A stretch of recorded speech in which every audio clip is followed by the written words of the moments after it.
আমরা আজকে রাত্রে মটরশুঁটির কচুরি করব। আর মটরশুঁটিটা আমি মিক্সচার মেশিনে পেস্ট করে নিয়েছি।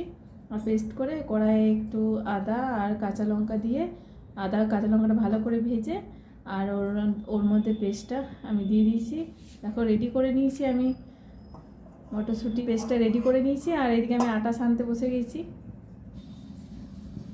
এই তো আমি পেস্টটা রেডি করে নিয়েছি, একদম পুরো একদম পারফেক্ট রেডি হয়ে গেছে করা। আর এইদিকে আমি আটা সানতে বসে গেছি।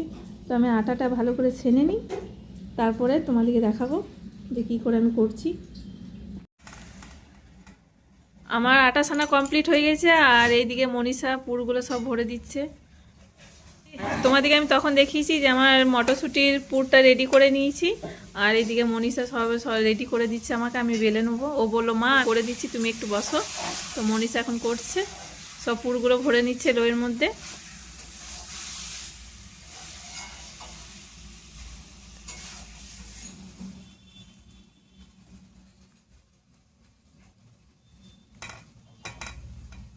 প্রত্যেকটা এরকম করে একটু বেশি বেশি করে করছি, কেন বেশি বেশি করে দিলে খেতে একটু ভালো লাগবে। আর প্রত্যেকটাই আমি এরকম করে নেবো, একটু বেশি বেশি করে দিয়ে, বেশি বেশি পুর দিয়ে আমি এগুলো প্রত্যেকটাই করে নেবো। আগে এগুলো সব রেডি করে দিক, তারপর আমি বেলবো। আর আলুর দম হচ্ছে, বসিয়ে দিচ্ছি। সব লইগুলো রেডি করে দিয়েছে। আর এইদিকে আমি বেলছি। আর এই দুটো বেলা হয়ে গেছে আমার, এইটা আমি বেলে নিই, তাতে বেলে নিই। আর কড়াই বসিয়ে দিয়েছি আমি তেলটা গরম করতে, কটা বেলে নিই তারপর ছেঁকবো। এটা হালকা হালকা করে বেলতে হবে, কেন বেরিয়ে যাচ্ছে।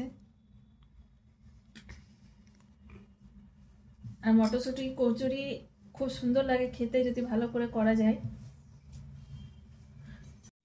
আমাদের রাতের খাওয়া দাওয়া কমপ্লিট হয়ে গেছে। আর প্রায় 10:30টা বাজতে যায়।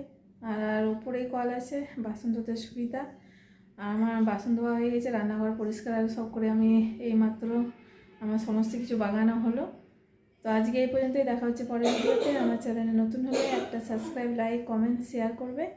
আর সবাইকে জানাই গুড নাইট, বাই।